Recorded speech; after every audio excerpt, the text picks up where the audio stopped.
जय हिंद क्लास। आपका हमारे यूट्यूब चैनल पे स्वागत है। जैसा कि हमने सिंधु घाटी सभ्यता कंप्लीट कर लिया था, उसके बाद हमारे वैदिक कल संस्कृति या वैदिक एज शुरू होने वाला था। तो इसका नाम वैदिक एज क्यों रखा गया? इसका नाम वेदों की रचना इस कालखंड में होती है, इसलिए वेदों की रचना के कारण ही इसका नाम वैदिक एज या वैदिक संस्कृति या वैदिक काल रख दिया जाता है। तो वैदिक काल या वैदिक संस्कृति इसका नाम क्यों रखा गया? वेदों की रचना के कारण ही इसका नाम वैदिक संस्कृति रखा गया। तो वैदिक संस्कृति का समय कितना है? तो 1500 से 600 ईसा पूर्व इसका समय है। तो वैदिक संस्कृति का समय कितना है? 1500 से 600 ईसा पूर्व। तो एक क्वेश्चन यह बनता है कि सिंधु घाटी सभ्यता का समय कितना था? सिंधु सभ्यता का सिंधु का था 2500 से 1750 ईसा पूर्व। तो सिंधु घाटी सभ्यता का कितना समय था? 2500 से 1750 ईसा पूर्व। वैदिक संस्कृति या वैदिक काल का एज कितना था? 1500 से 600 ईसा पूर्व। तो आप इसके बीच का डिफरेंस देखेंगे, लगभग 250 वर्ष का है। 250 वर्ष का।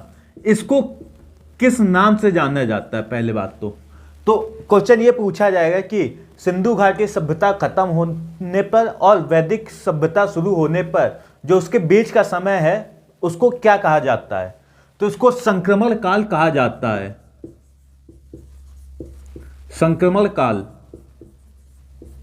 तो संक्रमण काल किसको कहा जाता है? जब सिंधु घाटी सभ्यता का अंत हुआ, वह वैदिक संस्कृति या वैदिक काल का जब शुरुआत होती है उसके बीच का समय लगभग 250 वर्ष के जो समय था उसको हम लोग क्या कहते हैं? संक्रमण काल कहते हैं।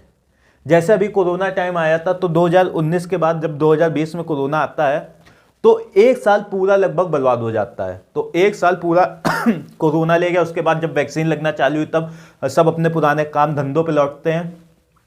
तो एक साल जैसे हमारा जो कोरोना में बर्बाद हुआ, कोरोना भी चल रहा है, तो लेकिन अब कोरोना का हमें जो भय था वो कम हो गया। उसी प्रकार जब सिंधु घाटी सभ्यता किस प्रकार खत्म हुई?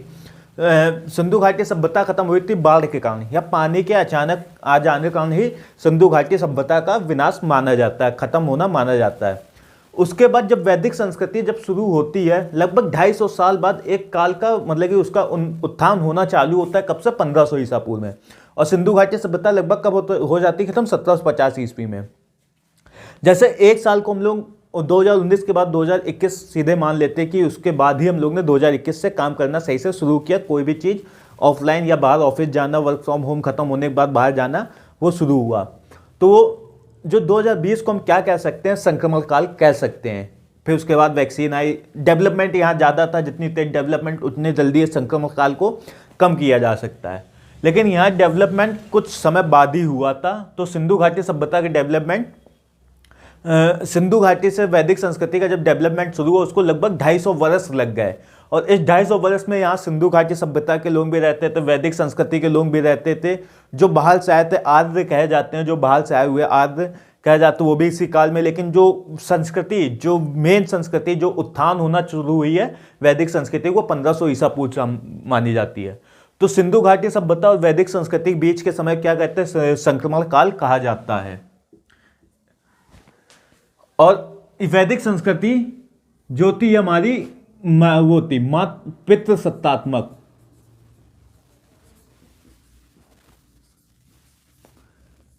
सिंधु घाटी सभ्यता कैसी थी? मातृ सत्तात्मक या मातृ थी। और वैदिक संस्कृति कैसी थी? पितृ सत्तात्मक। यहां पिता को महत्व ऊपर स्थान दिया जाता था, माता के ऊपर पिता का स्थान दिया जाता था। और सिंधु घाटी सभ्यता कैसी थी? शहरी थी या नगरीय थी। लेकिन हमारी जो वैदिक संस्कृति थी वो शहरी ना होके वो ग्रामीण संस्कृति कही जाती है। मतलब एक गांव में पली भली वैदिक संस्कृति कहाँ पड़ी? ग्रामीण क्षेत्र में पली भली। और जो हमारी सिंधु घाटी सभ्यता थी वो शहरी संस्कृति थी। तो सिंधु घाटी सभ्यता के समय 2500 से 1750 ईसा पूर्व, वैदिक संस्कृति के समय 1500 से 600 ईसा पूर्व। और सिंधु घाटी सभ्यता मातृ सत्तात्मक व शहरी या नगरीय सभ्यता थी। वैदिक संस्कृति पितृ सत्तात्मक और ग्रामीण संस्कृति थी। तो वैदिक संस्कृति का समय कितना? 1500 से 600 ईसा पूर्व। वैदिक संस्कृति को भी हम लोग ने 2 भागों में बांटा है। तो उसमें पहला हमारा ऋग्वैदिक काल, दूसरा हमारा उत्तर वैदिक काल। तो ऋग्वैदिक काल 1500 ईसा पूर्व से 1000 ईसा पूर्व इसका समय बांटा गया है। तो ऋग वैदिक काल का समय कितना है? 1500 से 1000 ईसा पूर्व। उसके बाद उत्तर वैदिक काल 1000 ईसा पूर्व से 600 ईसा पूर्व इसका समय है। तो दूसरा हमारा कौन सा? उत्तर वैदिक काल, इसका समय कितना है? 1000 ईसा पूर्व से 600 ईसा पूर्व। तो वैदिक संस्कृति का शुरुआत समझ में आई होगी। इसके आगे चलते हैं। तो वैदिक संस्कृति की जो नींव बताई गई, मतलब वैदिक संस्कृति का उत्थान किसके द्वारा हुआ है? तो आर्य द्वारा हुआ है। तो आर्य जो थे ये हमारे मेनली माने जाते हैं मध्य एशिया से आए थे। आर्य कहां से आए थे? मध्य एशिया से।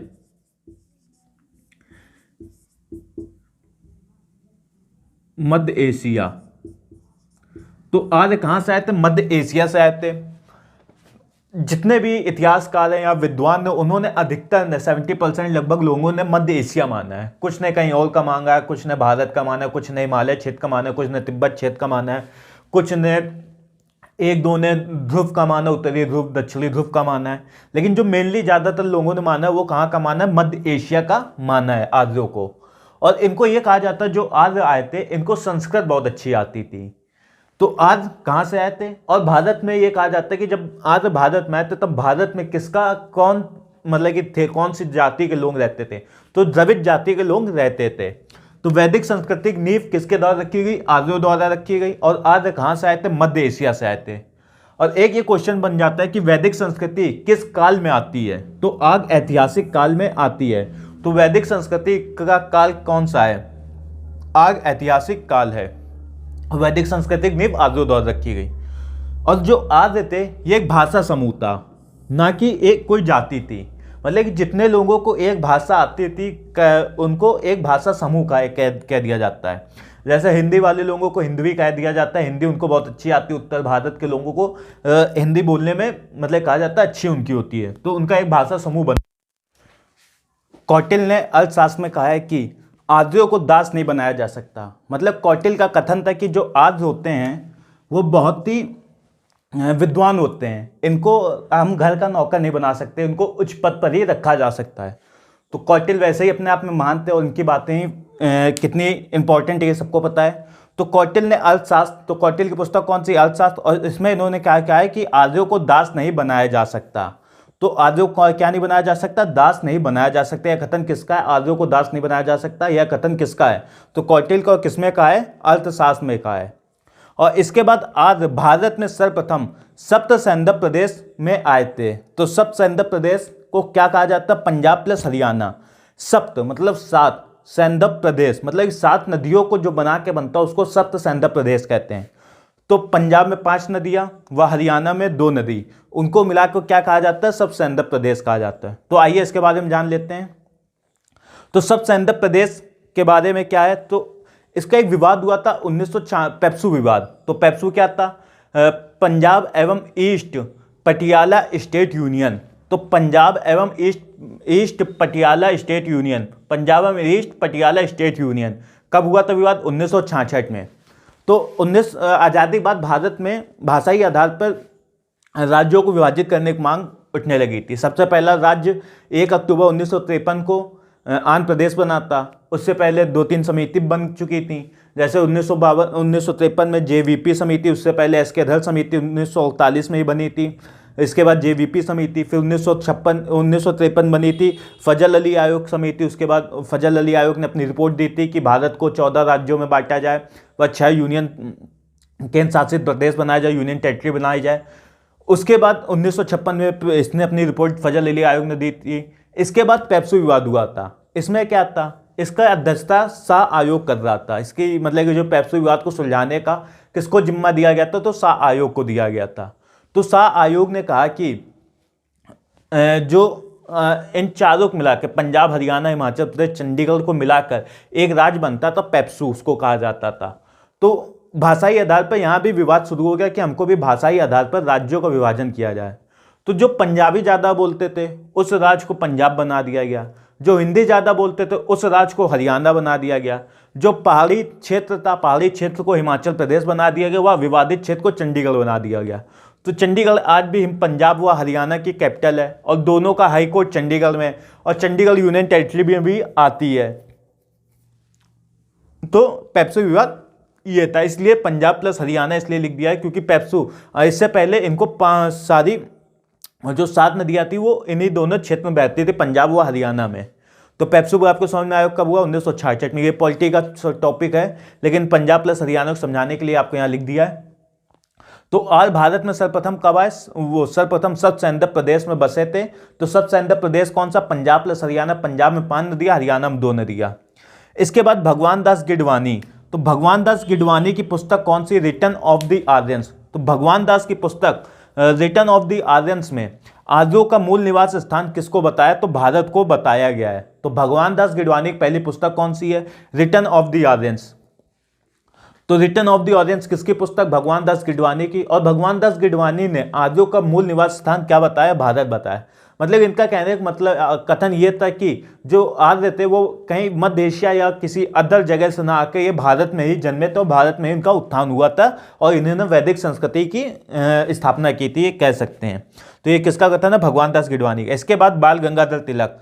तो बाल गंगाधर तिलक की पुस्तक कौन सी? पहले तो आर्किटिक्स होम इन दी वेदास। तो बाल गंगाधर तिलक की पुस्तक का नाम क्या? आर्किटिक होम इन दी वेदास। इसमें इन्होंने आर्यों का मूल निवास स्थान उत्तरी ध्रुव माना है। तो ये कल हमने पॉइंट करवाया था कि बाल गंगाधर तिलक ने आर्यों का मूल निवास स्थान कौन सा माना? उत्तरी ध्रुव माना। ये कल भी पॉइंट लिखवाया था, लेकिन पुस्तक नहीं लिखवाई थी। कौन सी पुस्तक में कहा है? तो बाल गंगाधर तिलक ने आर्किटिक होम इन दी वेदास में आर्यों का मूल निवास स्थान उत्तरी ध्रुव माना है। बाल गंगाधर तिलक के बारे में जब मॉडर्न हिस्ट्री चालू करेंगे तब इनके बारे में बहुत अच्छा डिटेल में बताएंगे आपको। तो आपको ये वैदिक संस्कृति टॉपिक समझ में आया होगा। अभी इसके आगे भी चलते हैं, आगे और बचा है। तो चलिए हम आगे चलते हैं, आगे की टॉपिक देखते हैं। चलिए आगे देखते हैं। तो वैदिक संस्कृति हम चल रहे थे, उसमें आगे देखते हैं। आगे बताया गया है जो वैदिक संस्कृति में आर्य आए थे उनका अर्थ क्या है। तो आर्यों का अर्थ क्या है? तो आर्य का अर्थ है श्रेष्ठ या उत्तम, उत्तम भी कह सकते हैं। तो श्रेष्ठ या उत्तम, आर्यों का अर्थ है श्रेष्ठ या उत्तम। और ऋग्वेद में आर्य शब्द 33 बार आया है। जो हमारा ऋग्वेद है सबसे प्राचीन वेद, उसमें आर्य शब्द कितनी बार आया है? 33 बार आया है। ये हमारा प्रीवियस ईयर क्वेश्चन है जो कई बार नेट के एग्जाम में पूछा जा चुका है, अदर भी एग्जाम में पूछा जा चुका है। तो ऋग्वेद में आर्य शब्द 33 बार आया है। और वेदों की रचना के कारण ही इसे वैदिक संस्कृति कहा गया है। जो हमारे वेद की रचना हुई थी वो वैदिक संस्कृति में हुई थी, वैदिक काल में हुई थी, इसलिए इसे वैदिक संस्कृति कहा जाता है। तो वेदों की रचना कब हुई थी? वैदिक काल में हुई थी और इसमें वैदिक संस्कृति कहा जाता है। तो वैदिक संस्कृति को हमने कितने भागों में बांटा? 2 भागों में, ऋग्वैदिक या उत्तर वैदिक काल। तो पहला हमारा ऋग्वैदिक काल। तो ऋग्वैदिक काल कहाँ से कहाँ तक था? 1500 ईसा पूर्व से 1000 ईसा पूर्व। तो ऋग्वैदिक काल का समय 1500 ईसा पूर्व से 1000 ईसा पूर्व। और यह जो संस्कृति ऋग्वैदिक काल, यह ग्रामीण पशुपालन एवं राजतंत्रीय थी। तो ऋग्वैदिक संस्कृति कैसी थी? ग्रामीण संस्कृति थी, पशुपालन संस्कृति व राजतंत्रीय संस्कृति थी। तो क्वेश्चन इस प्रकार पूछा जाए कि ऋग्वैदिक संस्कृति इनमें से किस प्रकार थी या किस प्रकार नहीं थी? तो किस प्रकार थी? ग्रामीण, पशुपालन, राजतंत्रीय। और चौथा ऑप्शन अगर हमारा शहरी है तो शहरी संस्कृति नहीं थी। कैसी थी? ग्रामीण संस्कृति थी। और जो ऋग्वैदिक आर्य थे वो घुमक्कड़ जीवन व्यतीत करते थे, मतलब कि एक जगह से दूसरी जगह घूमते रहते थे। तो ऋग्वैदिक संस्कृति आर्य जो थे, ऋग्वैदिक काल के जो आर्य थे वो कैसे थे? घुमक्कड़ थे, घूमने वाले थे। और इनका मुख्य व्यवसाय क्या होता था? पशुपालन होता था। तो पशुपालन किनका मुख्य व्यवसाय होता था? ऋग्वैदिक काल के जो आर्य लोग थे उनका मुख्य व्यवसाय पशुपालन था। और पशुपालन मेनली कौन? गाय। और मेन कौन था? गाय, जिसके लिए राजा युद्ध करता था और राजा का चुनाव ही इसलिए होता था कि वह गाय की रक्षा करे। और जो वैदिक संस्कृति के लोग थे, वैदिक काल के लोग थे, उसमें जिसके पास जितनी ज़्यादा गाय वह उतना अमीर कहा जाता था। तो गाय इसमें बहुत महत्व रखती है वैदिक काल में। इसका अर्थ ही होता था कि राजा का चुनाव ही इसलिए होता था कि वो गायों की रक्षा करे, गायों के लिए युद्ध करे। और जिसके पास जितनी ज़्यादा गाय वो उतना अमीर, जिसके पास जितनी कम गाय वो उतना गरीब। और इसमें प्रमुख ग्रंथ कौन सा था? ऋग्वेद। ऋग्वेद सबसे प्राचीन वेद कहा जाता है हमारा। तो इसकी वेदों के ऊपर भी हमने एक क्लास बनाई है प्रीवियस, मतलब पहले, वो भी देख लीजिएगा। तो प्रमुख ग्रंथ कौन सा? ऋग्वेद सबसे प्राचीन वेद कहते हैं। इसकी अनेक बातें, जो ऋग्वेद की अनेक बातें जो मिली वो ईरानी ग्रंथ जैन अवस्था से मिलती हैं। जो ईरानी, क्वेश्चन इस प्रकार पूछ लेगा कि जो हमारा ऋग्वेद है उसकी कुछ बातें किस अन्य वेद से मिलती, ग्रंथ से मिलती हैं। तो जैन अवेस्ता, तो जैन अवेस्ता से मिलती हैं, वो कहाँ का, ईरानी ग्रंथ है। तो जैन अवेस्ता से किसकी वो बातें मिलती हैं, तो ऋग्वेद की बातें मिलती हैं। तो इसमें ऋग्वैदिक काल में जो हमारी नदियाँ थी वो देख लेते हैं। वैदिक नदियाँ, इसमें कुल 31 नदियों का उल्लेख हुआ है। तो ऋग्वैदिक काल या वैदिक काल में कितनी नदियों का उल्लेख प्राप्त होता है, तो 31 नदियों का उल्लेख। जो वैदिक नदियां थी, मतलब वैदिक काल में कितनी नदियों का उल्लेख होता है, 31 नदियों का उल्लेख होता है। लेकिन जो ऋग्वेद में कितनी नदियों का उल्लेख है, जो हमारा ऋग्वेद है उसमें कितनी नदियों का उल्लेख है, 25 नदियों। और अंदर जाएगा क्वेश्चन कि ऋग्वेद के 10वें मंडल में कितनी नदी सूक्त का उल्लेख है, तो 21 नदियों का उल्लेख है। जो ऋग्वेद का नदी सूक्त 10वें मंडल नदी सूक्त दिया है उसमें 21 नदियों का उल्लेख है। और जिसमें सबसे पहली कौन सी नदी बताई गई, गंगा नदी बताई गई है। तो वैदिक नदियां कितनी है, 31 नदियां बताई गई। वैदिक संस्कृत नदियों में कितनी नदियां, 31 नदियां। ऋग्वेद में कितनी बताई गई, 25 नदियां। और ऋग्वेद के 10वें मंडल के नदी सूक्त में कितनी नदियां बताई गई, 21 नदियां बताई, जिसमें सर्वप्रथम कौन सी बताई गई, गंगा नदी बताई गई है। तो यह हमारा नदियों के बारे में जो बातें रहेगी वो आगे देखते हैं। चलिए आगे चलते हैं। जैसा कि हम नदियां कर रहे हैं तो नदियों के बारे में जान लेते हैं। वैदिक नदियां, ऋग्वैदिक नदियां। तो ऋग्वैदिक काल में सबसे प्रमुख नदी कौन सी थी, सबसे उल्लेखित एवं महत्वपूर्ण नदी कौन सी कही जाती थी, तो उसको सिंधु नदी कही जाती थी। तो सबसे महत्वपूर्ण व सबसे उल्लेखित नदी कौन सी है, सिंधु नदी। और इसके बाद दूसरी सबसे महत्वपूर्ण नदी कौन सी है, सरस्वती नदी। तो सरस्वती नदी। और प्रथम कौन सी नदी है सबसे महत्वपूर्ण, सिंधु नदी। और सर्वाधिक उल्लेखित नदी कौन सी, सिंधु नदी ऋग्वैदिक में। दूसरी महत्वपूर्ण नदी कौन सी, सरस्वती। और ऋग्वेद में सरस्वती को अन्य किस नाम से जाना जाता है, तो नदी तमा, देवी तमे, अंबी तमे। नदी तमा, नदियों का जो प्रमुख होता है उसको नदी तमा, देवी तमे, अंबी तमे। मतलब सरस्वती नदी हम लोग विद्या के लिए यूज करते हैं सरस्वती। तो विद्या में कौन कौन आते हैं, अंबा, देवी, और नदी तमा, जो नदियों का प्रमुख उसको नदी तमा, सरस्वती नदी को ऋग्वेद में कहा गया है। तो ऋग्वेद में सरस्वती के अन्य नाम क्या क्या हैं, नदी तमा, देवी तमा, अंबी तमे। क्वेश्चन इस प्रकार पूछे कि जो ऋग्वेद में सरस्वती के इनमें से कौन सा नाम नहीं है, तो कौन कौन से नाम है, नदी तमा, देवी तमे, अंबी तमे। और कौन सा नहीं, जो चौथा ऑप्शन होगा उसका अन्य नाम नहीं होगा। और पाकिस्तान में सरस्वती नदी को क्या कहा जाता है, सरस्वती को पाकिस्तान में नाडा, रेनी, हाकड़ा तथा वाहिंदा नदी कहा जाता है, वाहिंदा नदी कहा जाता है। तो सरस्वती को पाकिस्तान में नाडा, रेनी, हाकड़ा एवं वाहिंदा नदी कहा जाता है। और ऋग्वेद में गंगा एवं सरयू का उल्लेख एक बार हुआ है। जो हमारी गंगा नदी एवं सरयू नदी का उल्लेख ऋग्वेद में कितनी बार हुआ है, एक बार हुआ है। सरयू नदी जो हमारी अयोध्या में, इसको सरयू नदी कहा जाता है। और यमुना का ऋग्वेद में कितनी बार उल्लेख हुआ है, 3 बार उल्लेख हुआ है। तो यमुना का उल्लेख कितनी बार हुआ है ऋग्वेद में, 3 बार हुआ है। और गंगा एवं सरयू का उल्लेख ऋग्वेद में कितनी बार हुआ है, 1 बार हुआ है। तो क्वेश्चन इस प्रकार पूछे कि ऋग्वेद में गंगा एवं सरयू का उल्लेख कितनी बार हुआ है, 1 बार हुआ है। तथा यमुना का उल्लेख कितनी बार हुआ है, 3 बार हुआ है। और जो 10वां मंडल तुम्हारा जो नदी सूक्त था उसमें जो अंतिम नदी कौन सी बताई गई है, गोमती नदी बताई गई है, गोमती। और पहली कौन सी थी, गंगा। तो ऋग्वेद के 10वें सूक्त का जो नदी सूक्त है उसमें जो पहली नदी वो गंगा है। और अंतिम नदी कौन सी, गोमती, जो लखनऊ के पास से जाती है, लखनऊ से होकर जाती है।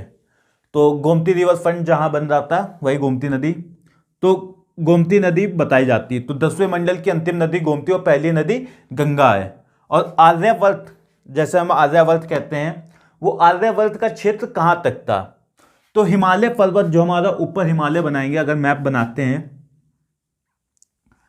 तो इस प्रकार से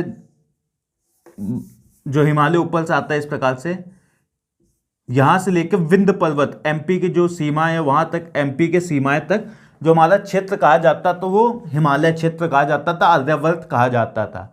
तथा इसके पूर्वी समुद्र से, तो पूर्वी समुद्र यहां से लेकर, पूर्वी समुद्र कौन सा हो गया हमारा, बे ऑफ बंगाल या Pacific ocean, Indian Pacific ocean, वहां से लेके जो हमारा अरेबियन सी, पश्चिमी सी तक कहा गया, पूर्वी समुद्र से लेके पश्चिमी समुद्र तक के क्षेत्र को आर्यावर्त कहा गया। तो इधर कौन सा, बे ऑफ बंगाल इंडियन ओशन हमारा, और इधर अरेबियन सी इधर हमारा है। तो ये कह सकते हैं जो आर्य लोग थे जिनका आर्यावर्त कहा गया था वो विंध्य पर्वत श्रेणी के आगे नहीं जा पाए, इसलिए वहां तक के क्षेत्र को आर्यावर्त कहा जाता है। और तो आर्यावर्त का क्षेत्र ऊपर हिमालय, उत्तर में हिमालय, नीचे विंध्य श्रेणी, पूर्व में पूर्वी हिमालय समुद्र और दक्षिण में वो उत्तर पश्चिम में पश्चिमी समुद्र तक जो क्षेत्र था वहां तक का इनका आर्यावर्त कहा जाता है। तो आर्यावर्त का क्षेत्र समझ में आएगा, हिमालय से विंध्य पर्वत तक तथा पूर्वी समुद्र से पश्चिमी समुद्र तक के भाग को आर्यावर्त कहा गया है। इसके बाद ऋग्वेद में जो हिमालय एवं उसकी चोटी मंजूवंत का वर्णन है, मूजवंत, मंजूवंत नहीं, मूजवंत और हिमालय का वर्णन कहाँ मिलता है, ऋग्वेद में मिलता है। तो ऋग्वेद में किस पर्वत श्रृंखला का या किस पर्वत का वो मिलता है, उल्लेख मिलता है, तो हिमालय का मिलता है। या हिमालय किस चोटी का वर्णन मिलता है, तो मूजवंत का वर्णन मिलता है। और मूजवंत सोमरस के लिए प्रसिद्ध थी, जो हमारा सोमरस था अभी आगे आएगा इसमें। मूजवंत किसके लिए प्रसिद्ध था, सोमरस के लिए प्रसिद्ध था। और मूजवंत का वर्णन किस ऋग्वेद के किस सूक्त में है, तो 9वें सूक्त में मिलता है। तो एक इंपॉर्टेंट क्वेश्चन हो जाता है कि मूजवंत का वर्णन किस ऋग्वेद के किस सूक्त में मिलता है, तो 9वें सूक्त में मिलता है। और मूजवंत सोमरस के लिए प्रसिद्ध था। तो चलिए आगे चलते हैं, आगे कुछ और बातें रहेंगी वो भी देख लेते हैं। तो चलिए आगे चलते हैं। जैसा कि हमारा ऋग्वैदिक काल चल रहा था, तो ऋग्वैदिक काल मतलब कि कोई भी कालखंड के लिए उसकी प्रशासन बहुत जरूरी होता है। तो प्रशासन में कई प्रकार के वो भी होते हैं, एरिया बटे रहते हैं, मतलब कि उसके पार्ट्स होते हैं। तो उसी प्रकार से ऋग्वैदिक काल की या वैदिक काल की जो प्रशासनिक इकाई थी उसके बारे में जान लेते हैं। तो ऋग्वैदिक काल की प्रशासनिक इकाई, तो सबसे पहले हमारे लिए आती है कुल। तो कुल होती है सबसे छोटी राजनीतिक इकाई। सबसे छोटी राजनीतिक इकाई कौन सी होती है, कुल होती है। ये होता था कई परिवारों का समूह होता था। तो कई परिवारों का समूह किसको क्या कहते थे, तो कुल कहते थे। यह सबसे छोटी राजनीतिक इकाई ऋग्वैदिक काल की कौन सी है, कुल है। इसके बाद हमारा आता है ग्राम। ग्राम एक गांव न होकर एक समूह होता था। तो ग्राम क्या होता था, एक समूह, ना कि एक गांव। तो ग्राम क्या होता है, एक समूह को बताता है, ना कि एक गांव को। तो ये याद रखिएगा कि ग्राम जो होता है ऋग्वैदिक काल में वो एक पर्टिकुलर समूह को बताता है, ना कि एक गांव को बताता है। उसके बाद ग्रामणी। ग्रामणी जो होता था वो गांव का प्रधान होता था। तो गांव का प्रधान कौन, ग्रामणी। इसके बाद विस। विस होता तो जो अनेक ग्रामों का समूह होता था। ग्राम और जिस प्रकार से ग्राम और कई सारे ग्रामों को मिलाकर क्या बनता है, विस बनता है। तो विस क्या होता है, अनेक ग्रामों का समूह होता है, अनेक परिवारों का, मतलब कि परिवार के भी, जैसे इस परिवार में 10 लोग, उसको कुल मान लेते हैं। और परिवार ऐसे ही 10 की जगह 100 परिवार मिलके उसको कुल की जगह ना कह के 100 परिवारों को विस कहा जाता है। और उस 100 परिवारों की देखरेख कौन करता है, विसपति। तो विसपति कौन हो गया, प्रधान हो गया विस का। तो विस का प्रधान कौन होता है, विसपति। और विसपति क्या होता है, ग्रामों का समूह। तो अनेक ग्रामों का समूह, जैसे ग्राम 10 परिवार देखता है तो विस 100 परिवार देखता है, और 100 परिवार का जो मुखिया होगा उसको क्या कहेंगे, विसपति। और विस का ऋग्वेद में कितनी बार उल्लेख मिलता है, 170 बार।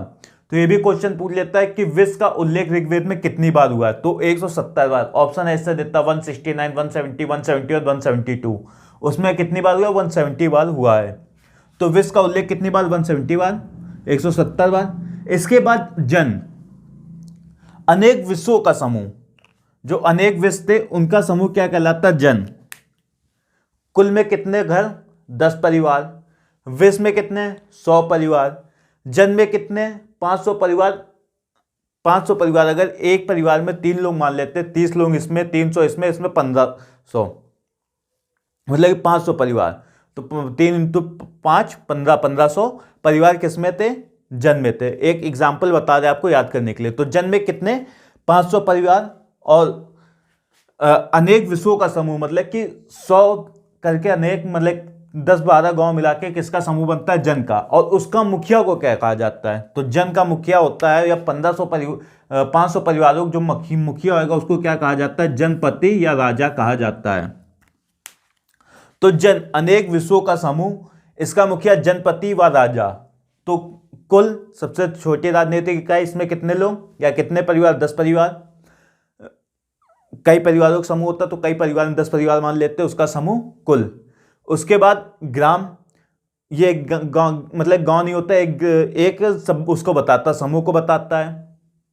उसके बाद विश्व, अनेक ग्रामों का समूह, मतलब कि उसमें 10 परिवार थे तो विश्व में कितने आ गए, 100 परिवार आ गए, या 170 परिवार मान लीजिए, तो विश्व का उल्लेख कितनी बार, 170 बार, और 170 परिवार इसमें आ गए।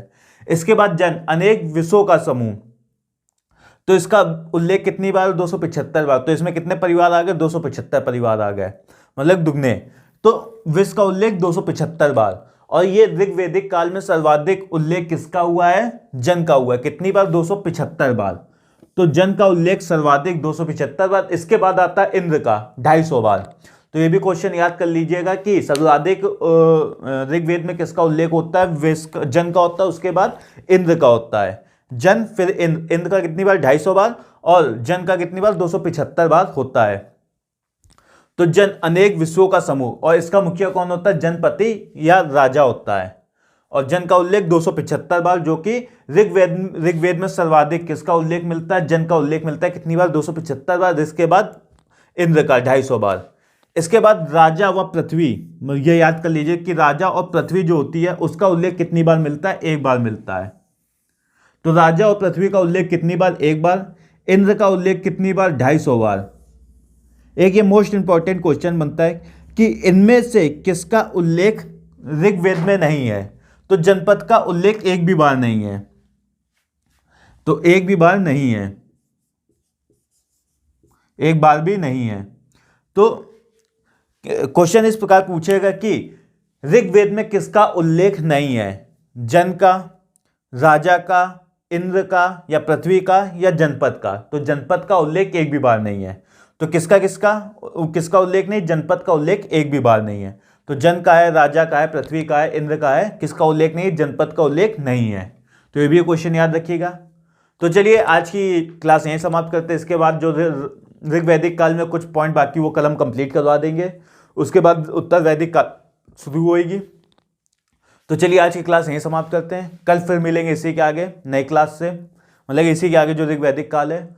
और किसी को कुछ पूछना हो या कोई दिक्कत हो वो कमेंट बॉक्स में लिख दो, उसकी यहाँ समस्या हल कर दी जाएगी। तो आज के लिए यहीं समाप्त करते हैं। तो आज के लिए जय हिंद।